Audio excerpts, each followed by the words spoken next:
और दोस्तों, हमारे YouTube चैनल एग्जाम से सफलता तक 71 में आपका स्वागत है। मैं हूं अमर सिंह यादव। देखिए, आपका प्रैक्टिस सेट कराने जा रहे हैं मैथ का। पहला प्रश्न देखिए, कहता है कि एक बस 8 घंटे में 400 किलोमीटर की दूरी तय करती है, बस की औसत चाल बताइए। बाबू, ये कहता है कि 8 घंटे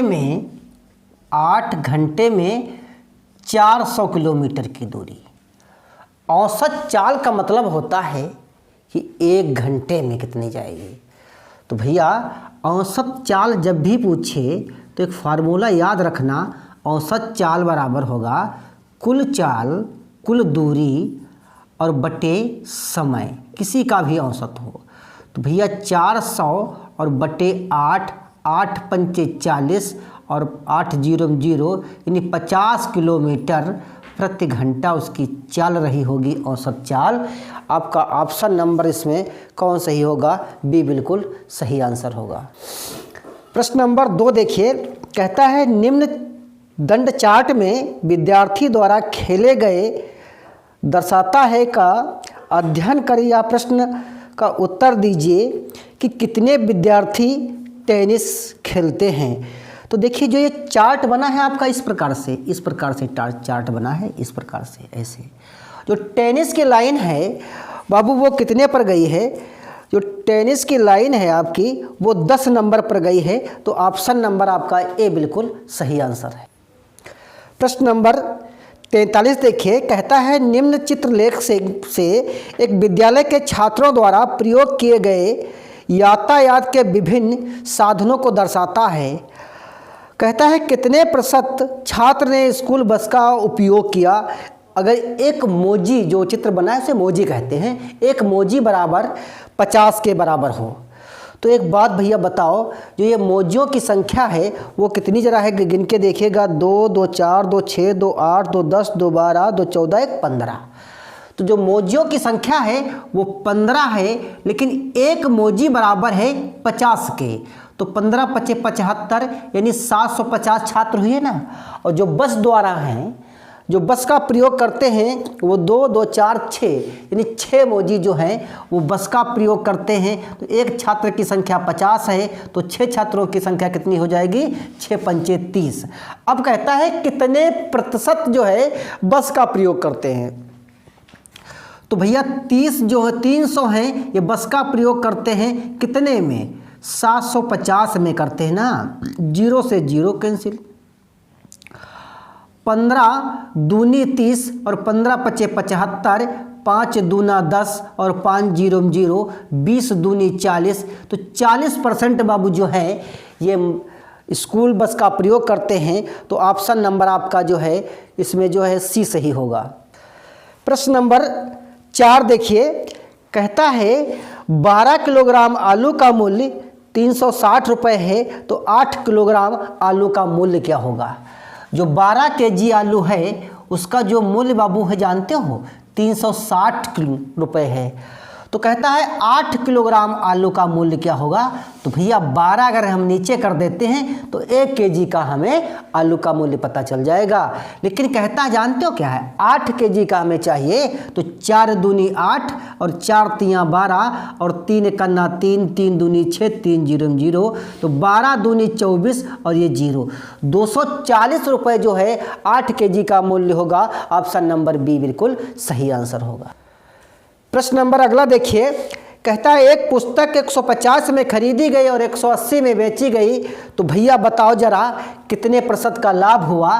तो 180 में खरीदी गई और 180 में बेची गई और 150 में खरीदी गई, तो लाभ ही तो हुआ ना। कितने रुपए लाभ हुआ? 30 रुपये से लाभ हुआ। अब प्रतिशत लाभ गुणे 100 बटे क्रय मूल्य। देखो तो बाबू लाभ कितना आया? 30 रुपये आया, और गुणे 100 और बटे क्रय मूल्य कितना है? 150। 0 से 0 कैंसिल। 3 × 5 = 15, 5 दूनी 10 यानी 20% का उसे लाभ हुआ। तो ऑप्शन नंबर आपका कौन सा सही होगा इसमें? ए बिल्कुल सही आंसर है।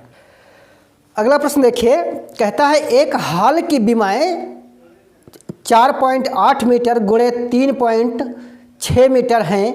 1.2 मीटर भुजा वाली कितनी वर्गाकार टाइलें उसे फर्श में काटी जा सकती हैं। देखिए ये हाल की बीमाएँ हैं वो कितनी हैं 4.8 और गुणे 3.6 मीटर, यानी जो हाल है आपका वो आयताकार है। कैसा हाल बाबू है? देखिए ये आयताकार हाल है, इसमें वर्गाकार टाइल काटनी है। कितनी वर्गाकार टाइल? जिसकी भुजा है 1.2 मीटर। तो एक बात बताओ, जो टाइलों की संख्या होगी, जो टाइलों की संख्या पूछ रहा है, टाइलों की संख्या बराबर हाल का क्षेत्रफल और बटे एक टाइल का क्षेत्रफल, एक टाइल का क्षेत्रफल। अब देखिए हाल जो आपकी है, आपकी जो हाल है वो आयताकार है, तो भैया आयताकार की जो फार्मूला होता है बाबू वो क्या होता है? लंबाई गुणे चौड़ाई। और हाँ, और जो ये टाइल है आपकी ये वर्गाकार है, तो क्या होगी? भुजा स्क्वायर, यानी 12 1.2 1.2, तो पॉइंट से पॉइंट कैंसिल, 12 तियाँ 36 और 12 चौक 48, 4 तियाँ 12, तो बाबू टाइलों की जो संख्या होगी वो भैया 12 होगी। ऑप्शन नंबर बी बिल्कुल सही आंसर है। प्रश्न नंबर अगला देखिए, कहता है एक वर्गाकार पार्क की भुजा 100 मीटर है, पार्क का परिमाप बताइए। तो भैया वर्ग का जो भुजा है वर्ग की वो कितनी है? 100 मीटर। कितनी है बाबू? है 100 मीटर। अब बताओ वर्ग का परिमाप क्या होता है? तो वर्ग का जो परिमाप होता है वो क्या होता है? 4 गुणे भुजा। क्या होता है? 4 गुणे भुजा। तो 4 गुणे 100 बराबर कितना हुआ? 400 मीटर। तो जो परिमाप आया वो 400 मीटर आया। तो ऑप्शन नंबर इसका कौन सही होगा? बी बिल्कुल सही आंसर होगा। अगला प्रश्न देखिए, कहता है दो व्यक्ति प्रातः 7:30 बजे एक दूसरे की ओर चलना प्रारंभ करते हैं। यदि इनकी चालें 4 किलोमीटर तथा 6 किलोमीटर प्रति घंटा हैं एवं प्रारंभ में उनके बीच की दूरी 25 किलोमीटर हो तो कितने समय में आपस में मिलेंगे? बहुत ध्यान से देखिए, ये दो व्यक्ति हैं, इनके बीच की जो दूरी है वो 25 किलोमीटर है। बात को समझना, ये व्यक्ति इधर से चल रहा है, इसकी चाल 6 किलोमीटर प्रति घंटा है। ये व्यक्ति इधर से चल रहा है, इसकी चाल जो बाबू है वो 4 किलोमीटर प्रति घंटा है। अब दोनों एक दूसरे की तरफ जब चलेंगे तो क्या हो जाएगा? 10 किलोमीटर इनकी स्पीड बन जाएगी, 10 किलोमीटर प्रति घंटा। अब देखिए दूरी जो इनकी है वो कितनी है? 25 किलोमीटर की है। तो भैया समय निकालना है, तो समय बराबर क्या होता है? दूरी बटे चाल। ठीक है, तो भैया 2:25 और बटे 10 यानी 2.5 यानी 2.5 घंटा। 2.5 घंटा आप कैसे लिखते हैं? 2:30 चला कितने भैया? समय उस समय कितना था? 7:30, तो 30 कितना हुआ? 60 और 7 2 9, 60 का मतलब क्या हुआ? 1 घंटा। यानी 10 बजे वो प्रातः आपस में मिलेंगे। 10 बजे कितने? 10 बजे प्रातः आपस में मिलेंगे बाबू। तो ऑप्शन नंबर इसमें कौन सा सही होगा? सी बिल्कुल सही आंसर होगा। अगला प्रश्न देखिए, कहता है कि 144 का 3/4 गुना 96 के 2/3 गुने से कितना अधिक है? 144 का 3/4 गुना, 3/4 गुना से 96 के 2/3 गुने से कितना अधिक है? ये बात अलग है और ये बात अलग है। तो पहले इसको सॉल्व करते हैं। 4 तियाँ 12 और 4 छंग 24, 3 छाक 18, 3 तियाँ 9 और 1 10, ये हुआ 108। अब इस 3 तियाँ 9, 3 दूनी 6, 2 दूनी 4 और 2 तियाँ 6।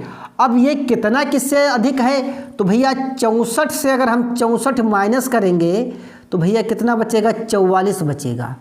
तो भैया इससे कितना अधिक है? 44 अधिक है। तो बाबू ऑप्शन नंबर इसका कौन सा सही होगा? जरा देख के बताइएगा। बी सही होगा। अगला प्रश्न देखिए, कहता है 64 16 64 में अगर हम भाग करते हैं, 64 16 64 में अगर हम 16 से भाग करते हैं तो कितना आंसर आएगा? 16 चक्कू 64। ठीक है, अब हमें 2 स्थान लेना बाबू है, तो क्या करेंगे? 0 बढ़ाएंगे, 16 करना 16 फिर पूरा पूरा कट गया, फिर क्या करेंगे? 0 फिर बढ़ाएंगे, फिर 16 चक्कू 64। तो भैया 40,104 जौन सा ऑप्शन आपका होगा जौन, वही भैया आपका आंसर होगा। तो बाबू बी ऑप्शन सही होगा। अगला प्रश्न देखिए, कहता है 6 के प्रथम 5 गुणजों का योग।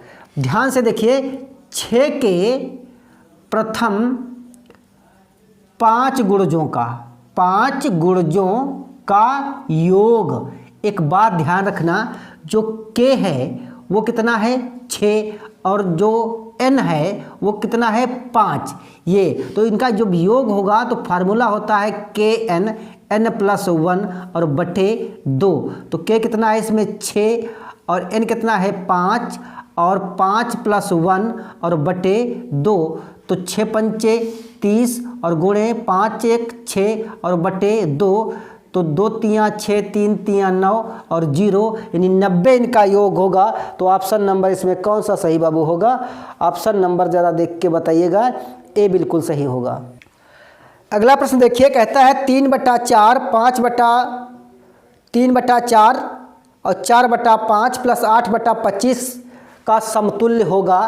तो 3/4 और प्लस 5/4/5 और प्लस 8/25 में कौन सा समतुल्य होगा? तो एक बात बताओ भैया, इसका भिन्न है ये, तो भिन्न का जोड़ क्या होता है? पहले एलसीएम निकालेंगे, तो इनका एलसीएम जो आएगा, नीचे का एलसीएम निकाला जाता है, कितना आया? 100। अब देखिए 4 दूनी 8, 4 पंचे 20, यानी 25 चक्कू 100, तो 25 तियाँ 75। फिर एक बार समझाते हैं कि अगर हम 4 को 25 से भाग करेंगे तो कितना आएगा?